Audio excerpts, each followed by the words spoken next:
I didn't plan to spend the summer back in my hometown, much less crashing on a friend's couch, but life has a way of flipping you off and saying, good luck with that. It started with a breakup.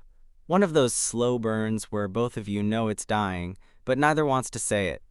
When the lease ended, so did we. I needed out, fast, so I texted the few people I still considered friends. Most were polite no's. Then there was Jordan. Jordan and I had been best friends in high school, the kind of best friends who knew every embarrassing story about each other, and somehow stayed in touch after graduation. He still lived in our hometown, working some logistics job and living in the small house his grandma left him. I didn't think he'd even answer my message. But he did.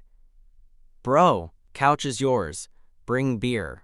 So that's how I ended up tossing my duffel in the back seat and driving 5 hours down I-5 with nothing but gas station coffee, a tired playlist, and way too many feelings I hadn't sorted out yet. When I got there, I wasn't prepared for how much Jordan had changed. He looked good. Like, annoyingly good. The same dirty blonde hair, now messier in a sexy way. He'd filled out too. Broader shoulders, a little scruff on his jaw. His t-shirt clung to him in a way that wasn't accidental. Damn, he said as I got out of the car. Thought you were gonna ghost me. Thought about it, I replied, and we hugged like no time had passed. Easy, familiar, a little too easy. The house was the same. Old couch, beat-up coffee table, faint smell of weed he never admitted to. He threw me a beer, collapsed into a beanbag, and grinned at me like we were 17 again. So, he said, you gonna tell me what happened? Or are we playing the, nah, I'm good game? I just shook my head. I'm not good, I said, but I'm here. That's all I've got right now. Fair enough, he replied, and that was that.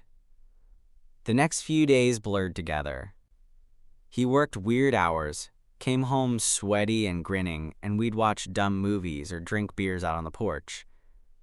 It started to feel safe, comforting, until it didn't. Because the thing is, back in high school, I used to have the biggest crush on him. And yeah, I buried it. We were best friends. I didn't want to ruin it. He was straight. At least, I thought he was. But now he was different. It was little things. How his hand lingered when he passed me a beer. How he'd nudge my leg with his under the table and not move it. How one night, when we were sprawled out on the couch, half drunk and watching reruns, he leaned in and said, "You always sit that stiff?" I laughed. "You always get handsy with your guests?" He smirked. "Only the cute ones." It was a joke. It had to be a joke. But my pulse jumped, and I knew I was already in too deep. The next day, I told myself to forget it. Just Jordan being Jordan. But that night, I caught him watching me, really watching me, from across the room. His gaze was unreadable, but it made my skin prickle. Tuesday night was when things shifted. It was hot, sticky, the kind of night where everything feels like it's buzzing under your skin. Jordan got home late, dropped his keys, peeled off his shirt without a second thought, and walked toward the bathroom. He didn't close the door all the way. I tried not to look, but curiosity won. I caught a glimpse of his back, muscles moving under damp skin. 10 minutes later, he stepped out, towel slung low on his hips, hair damp and curling. He didn't say anything, just stood there, looking at me on the couch. "You good?" I asked, my voice lower than I meant. He walked closer. "Yeah," he said. "Just wondering something." "Yeah?" I asked again, my heart thudding. He paused. Then he said, "What are you really doing here, bro?" I froze. Not because of the question itself, but because of the way he asked it. Quiet. Measured. Like he already knew the answer, but needed to hear it from me. "What do you mean?" I asked, trying to sound casual, like I hadn't just been ogling his body 2 seconds ago. Like I hadn't been spending the past week catching feelings I'd buried back in high school. Jordan stood there, towels still around his waist, damp hair curling at his temples, his bare chest rising and falling a little too evenly, for how intense the air between us suddenly felt. "You could have crashed with anyone," he said, stepping over to grab a t-shirt from the laundry basket in the corner. "But you came here? Why?" I watched as he pulled the shirt over his head, the fabric stretching across his back and clinging to his still damp skin. It was nothing. It was everything. "I needed somewhere to land," I said, trying to keep my voice neutral. "I trust you." He gave a half laugh at that. "You trust me?" he repeated, turning to face me. "That why you've been acting like I'm gonna kiss you if we sit too close?" That hit like a punch. My mouth opened, but no words came out. Jordan wasn't smiling now. He was just watching, studying me, like he'd been doing all week. "I'm not stupid, man," he added, softer now. "I've seen the way you look at me. That broke something in me. Not just because he said it, but because it didn't sound angry or mocking. It sounded sad, curious, tired maybe." "I didn't mean to," I said quietly. He blinked. "Didn't mean to what?" "Feel like this," I said. "Want more than I should." We were quiet for a moment. The only sound was the soft hum of the ceiling fan, the buzz of some distant car engine outside. Then Jordan stepped forward, slow, deliberate, not dramatic, not romantic, just steady. "You know," he said, sitting down on the edge of the coffee table, facing me. "If this had been a year ago, I probably would have freaked out." "Why haven't you?" I asked. He shrugged. "Because I've been thinking about it too." My breath caught. "Wait, what?" He smiled. It wasn't big or cocky or teasing like usual. It was nervous, honest. "I don't know when it started," he said. "Probably around the time you stopped texting me for a few months. When you started dating that guy. Remember him? Alex?" I blinked. "Yeah. Why?" Jordan leaned back, bracing his arms behind him. "I got weirdly jealous. Didn't know why. Thought it was just because I missed you. But then, when I saw you again, and you looked the way you do now," my stomach twisted. "The way I look?" He looked at me like I was missing the point. "You're different, grown, confident. Still got that same stupid, sarcastic mouth, though." I laughed, more from nerves than anything else. Jordan exhaled. "I guess what I'm saying is, maybe you're not the only one who wanted more." That hit harder than anything else he'd said. I wanted to believe it. I really did. But the old fear crept back in. He's joking. He's experimenting. He's playing with me. "You sure this isn't just about me being here?" I asked. "About the comfort, or the familiarity, or the idea of something different?" Jordan tilted his head. "You think I'd risk screwing this up just to experiment with you?" I didn't answer. He leaned in a little. "I know what this looks like. I know what it sounds like. And I'm not asking you to move in or plan our wedding or whatever. But if you're into me the way I think you are, maybe we stop pretending we don't feel something." I looked at him, really looked, the way his eyes searched mine, the twitch in his jaw like he was afraid I'd shut him down. This wasn't a game. I swallowed hard. "What do we do now?" Jordan smirked, but it was softer than usual. "You sleep on the couch, I sleep in my bed. And tomorrow, we see how it feels to talk about this in the daylight." I blinked. "That's it?"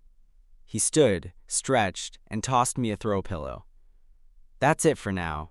And as he turned to walk back down the hall, I couldn't help the small, shaky smile on my face. Something was happening. I just didn't know what yet. The next morning, I woke up with a stiff neck, a dry mouth, and the echo of last night's conversation replaying on a loop in my brain. Jordan, saying he'd thought about me, saying maybe we stop pretending. I sat up on the couch, blinking against the morning sun streaming through the windows. His place was quiet, the kind of stillness you only get in that short window before the world wakes up. I could hear the faint hum of the fridge, the rustle of trees through the half-open window, and nothing else. Then, from down the hallway, footsteps. Jordan appeared a second later, shirtless, towels slung around his neck, damp hair sticking up in places. He stopped when he saw me upright. "Damn! Didn't think you'd be up before noon?" he said, reaching into the fridge for a Gatorade. "Didn't sleep much," I said, voice still raspy. He nodded, cracking the bottle open. "Yeah, me neither." For a minute, neither of us spoke. Just the sound of him drinking, the clink of the bottle on the counter. Then he turned and leaned against the sink, arms crossed over his chest. "So," he said, drawing the word out, "still think I'm full of shit?" I didn't look at him right away, just stared at the blanket balled up on my lap. I don't know what to think. "That's fair," he said, "but I meant what I said." I finally looked up. There was something different in his face. Not regret, not embarrassment, just calm, like he'd made peace with the risk. "I didn't come here to make things," I said. "I know," he replied. "If I thought you were just trying to scratch an itch, I wouldn't be saying any of this." I stood, stretching, the blanket falling away from me. "Then what are you saying, Jordan?" He hesitated, like the words didn't come easy. "I'm saying I like being around you. I like how it feels when we sit too close and don't say anything. I like the way you talk shit about my music, but secretly sing along when you think I'm not listening." My face flushed. "I do not." He smiled. "You absolutely do. Point is, something's here. I feel it. And I think you do too." I looked at him for a long time. Really looked. The freckles on his shoulders, the curve of his mouth, the way his hands gripped the counter like he needed something to hold on to. "I do," I said finally. Something shifted in his face. A quiet relief. "Okay," he said. "Good." He pushed off the counter and walked past me toward the hallway, brushing my arm lightly as he passed. That tiny contact sparked through me like a jolt. I turned to watch him go. Then he paused and looked back over his shoulder. "You keep looking at me like that," he said, voice low, "and I might change my mind about letting you sleep on the couch."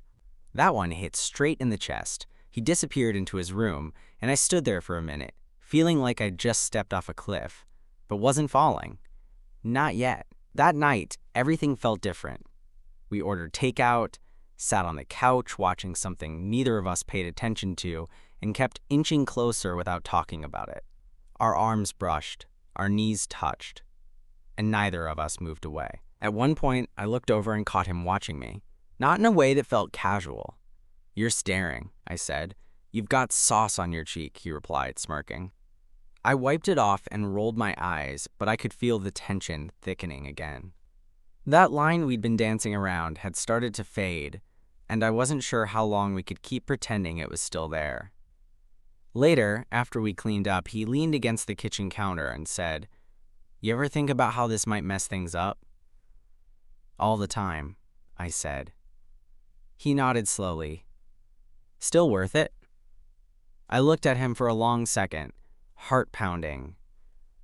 "Yeah, I think it might be." There was silence between us again, but it didn't feel awkward. It felt like possibility. Then he said, "You staying in the living room again tonight?" I swallowed.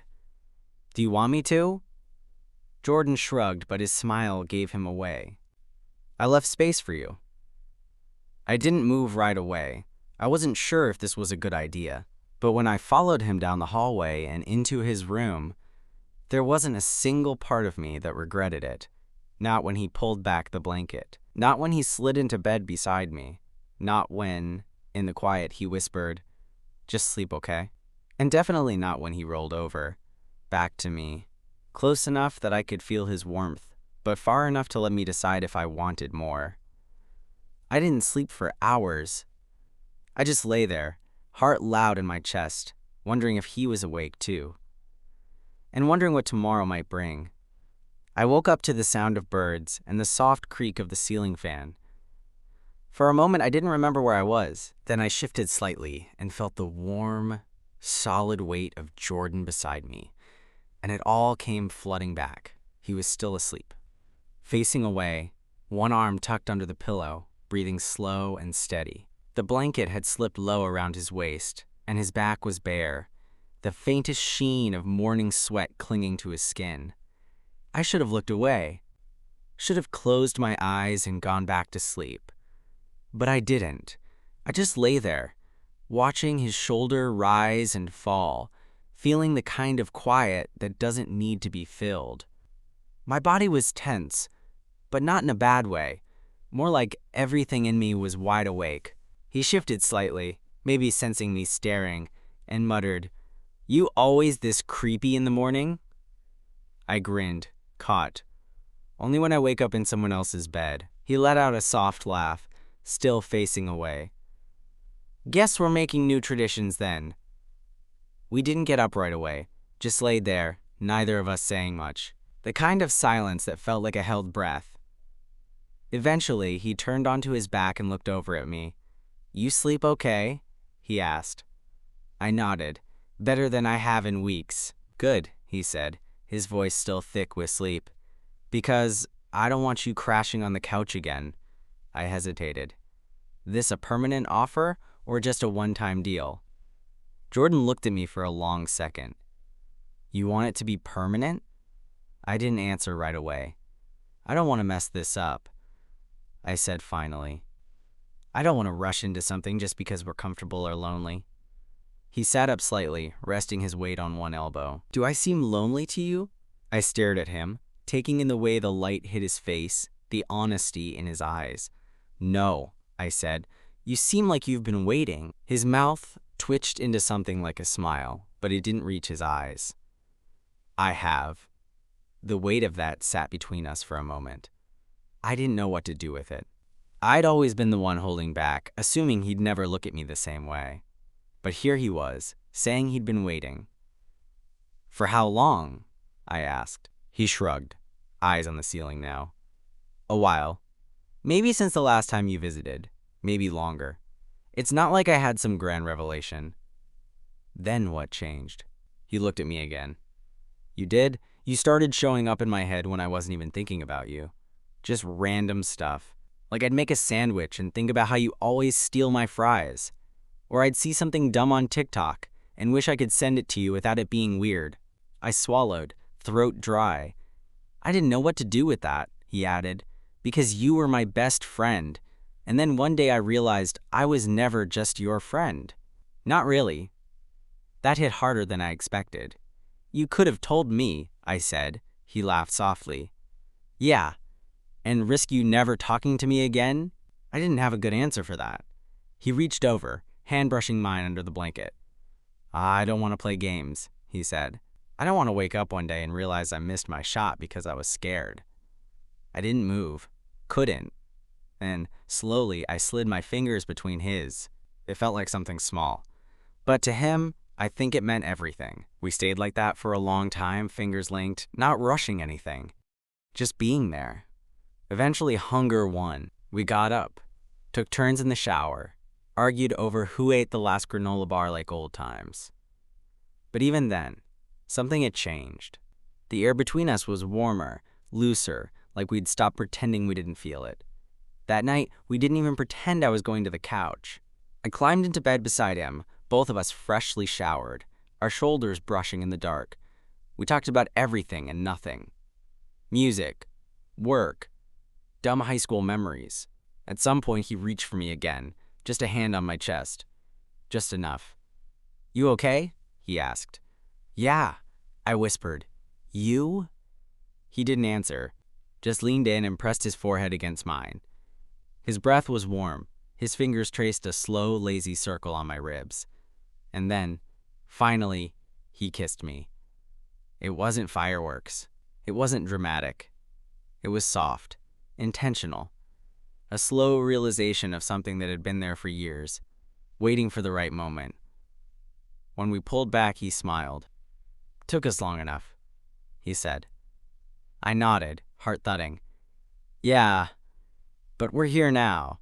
And that night, wrapped up in the quiet of a small room in a house that had seen so much of our past, we started something new. Something real. The next morning felt different. Not in a dramatic, everything's changed kind of way, but in the small, quiet ways that matter. I woke up with Jordan's arm draped lazily over my waist, his face buried in the pillow, his breath soft and warm on the back of my neck. And for the first time in weeks, maybe months, I felt like I was exactly where I was supposed to be. I stayed still, not wanting to wake him, letting the weight of him ground me. The sun was barely peeking through the blinds, casting narrow strips of light across the room. I could hear birds outside, the occasional sound of a car passing down the street. Jordan stirred a little, tightened his arm around me like his body instinctively knew I might move. "You're still here," he mumbled, voice thick with sleep. "Where else would I be?" he hummed, pressing his face a little deeper into the pillow. "I had a dream you dipped, like I woke up, and you were gone." "Pretty bold to think I'd leave before breakfast," I said. That got a sleepy chuckle out of him. Eventually, we dragged ourselves out of bed, throwing on clothes, dodging each other in the kitchen like awkward teenagers. Except it wasn't awkward. It was light. We joked, we shared coffee, we pretended we didn't feel like something huge had just happened. But it had. And as we settled into the couch with our mugs, the silence between us turned thoughtful. Jordan glanced over at me, tapping his thumb against his cup. "So, are we going to tell anyone?" I looked at him. "Tell them what, exactly?" He shrugged, eyes on his coffee now. "That something's different. That we're not just guys hanging out anymore." I leaned back, letting that question hang in the air. It wasn't that I didn't want people to know. I just hadn't thought that far ahead. Not yet. "Do you want to?" I asked. "I don't know," he said honestly. "I've never done this before. I mean, I've had hookups, dated girls, tried to act like I wasn't wired differently. But this is something else." He turned toward me then, eyes a little more vulnerable than I'd ever seen them. "You're not a secret, man, but I don't know how to explain you yet." That hit me right in the chest. I nodded slowly. "We don't have to explain anything right now. We can just exist, see where it goes." He relaxed a little. "You sure?" "Yeah. I didn't come here to force a label onto anything." Jordan smirked. "You came from my couch, ended up in my bed. Best upgrade I've ever had." He laughed, a real one this time, and leaned his head back against the couch cushion. For the rest of the day, we kept things simple. Grocery run, laundry, played a few rounds of some old video game we hadn't touched since high school. It was normal, comforting. But every now and then, I'd catch him looking at me, like he still couldn't believe I was really there, like this was all still sinking in for him. That night, we ended up in bed again without talking about it. It wasn't about intimacy, it wasn't about curiosity or tension. It was about closeness, quiet touches, fingers brushing against skin in the dark, his hand resting on my chest, like he needed to feel me there to believe it. "You scared?" I asked him at one point, my voice barely above a whisper. "Terrified," he said. "But it's the good kind." We didn't say much else after that. We just held each other, listening to the sounds of the world outside that felt miles away. For the first time in a long time, I wasn't overthinking. I wasn't counting the days until I had to leave. I wasn't wondering what he was feeling or whether he meant any of it. I already knew we were in this. Where it was going, I didn't know yet, but it felt real. And for now, that was enough. By the third week of staying with Jordan, things had settled into a rhythm that almost felt too natural. Wake up tangled together. Make coffee while dodging half-silent glances. Go about our day like roommates. Except now there were kisses in the hallway and quiet touches when no one was looking. But the outside world didn't stop spinning just because we were living in our own bubble. And eventually, someone noticed. It started with Ben, Jordan's work friend who'd been dropping hints about a weekend barbecue since the day I arrived. I didn't think much of it until he showed up unannounced on a Saturday afternoon, sunglasses on, six-pack in hand, and a too-wide grin. "What's up, man?" he called as he stepped inside like he owned the place. Jordan looked up from the couch, startled. "Bro, You text before showing up now? Ben shrugged. I did. You just didn't answer. Figured you were passed out, nursing a hangover or something. I stood awkwardly in the kitchen, halfway through making a sandwich, suddenly hyper-aware that I was barefoot and had bed hair from the nap Jordan and I took earlier, together. Ben's eyes flicked to me. Oh hey, you're the guy on the couch. Yeah, I said, offering a small wave. Still here.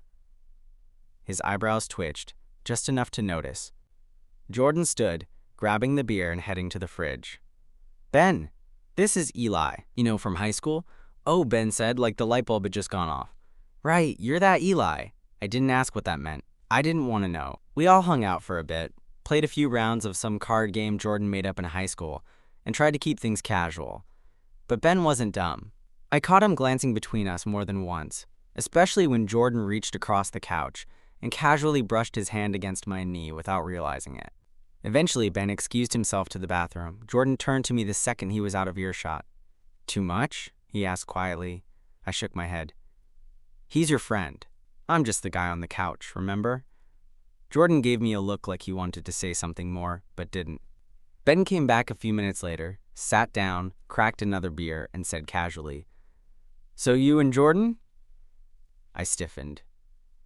Jordan didn't flinch. Yeah, Ben blinked. Huh, that was it. Just, huh. No weird jokes, no judgment, just a quiet little syllable that carried the weight of realization. I mean, cool, Ben added quickly. Just didn't know. He never mentioned you like that. I didn't know how to, Jordan said, still calm. It's new, but real. Something in my chest loosened at that. Ben nodded slowly. Well, you seem happy. Jordan looked at me. I am. And just like that, the moment passed. We went back to drinking and pretending everything was normal, even though it wasn't. Not anymore. That night, when Ben left, Jordan closed the door and turned to me. You okay? He asked. I nodded. You didn't have to say anything. I wanted to, he said simply. I don't care who knows. The thing was, I believed him. Later, lying in bed with his arms slung over my waist, I asked, Did it feel weird saying it out loud? A little, he admitted, but mostly it felt right. I rolled onto my side to face him. You're kind of a softie, you know that? He smirked. You bring it out in me. And maybe that was true. Maybe I was seeing a version of Jordan that no one else had before. Maybe this thing between us wasn't just comfort or nostalgia or a temporary summer thing. Maybe it was more. That night, I fell asleep with his hand on my chest, our legs tangled under the blanket, and this steady hum in my bones that whispered, Stay. Just stay. August came fast. The kind of fast that creeps up on you while you're still pretending it's early July. The summer air turned heavier, stickier.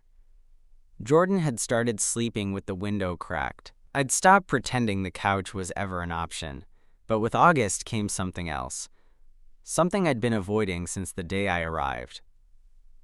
My lease was up in the city. My job had already emailed me twice asking when I'd be back, and I was running out of excuses to stay. I was standing at the sink, rinsing coffee mugs one morning when Jordan came in behind me, shirtless, sleepy, and rubbing his eyes with the back of his hand. He leaned on the counter beside me, watching the water run. You okay? Yeah, I lied. He didn't push, not right away. Instead, he poured his coffee, leaned back against the fridge, and said, You've been quiet. I turned off the tap. Just thinking. About leaving? I exhaled, drying my hands on the dish towel. Yeah, Jordan nodded slowly. When? I don't know. A few days. Maybe next week. He didn't say anything, just set his mug down and walked past me into the living room, disappearing behind the hallway wall. I stood there, heart in my throat, unsure whether to follow. Eventually I did. He was sitting on the edge of the bed, hunched forward, elbows on knees. When he saw me, he patted the spot beside him without looking up. I sat. "You're not leaving, are you?" he asked, voice quiet. I didn't answer right away. "It's not that simple," I said finally. "It is," he replied. "You leave or you don't." "It's not about not wanting to stay," I said. "It's about life, rent, work, the future. I can't just live on your couch forever. You haven't touched that couch in weeks."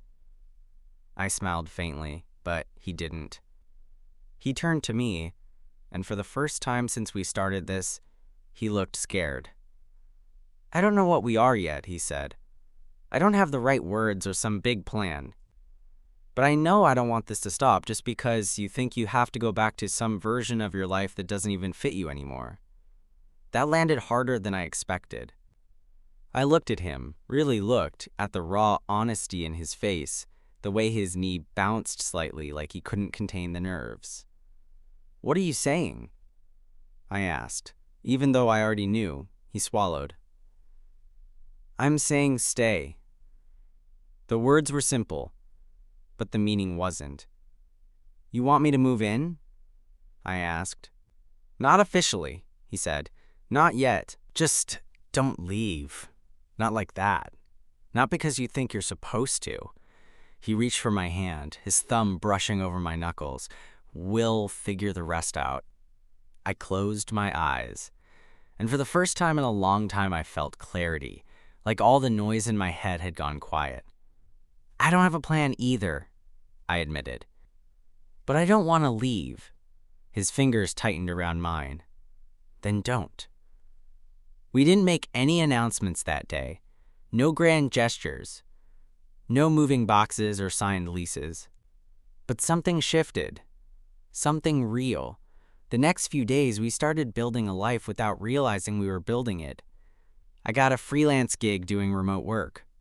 He rearranged the living room so I could set up my laptop without perching on the kitchen stool. We started grocery shopping like a couple, arguing over cereal brands and sneaking snacks into the cart, and every night we ended up in the same bed. One night, as we lay there in the dark, Jordan whispered, "You ever think about what might have happened if we figured this out years ago?" "All the time," I said. "But maybe it wouldn't have worked back then," he said.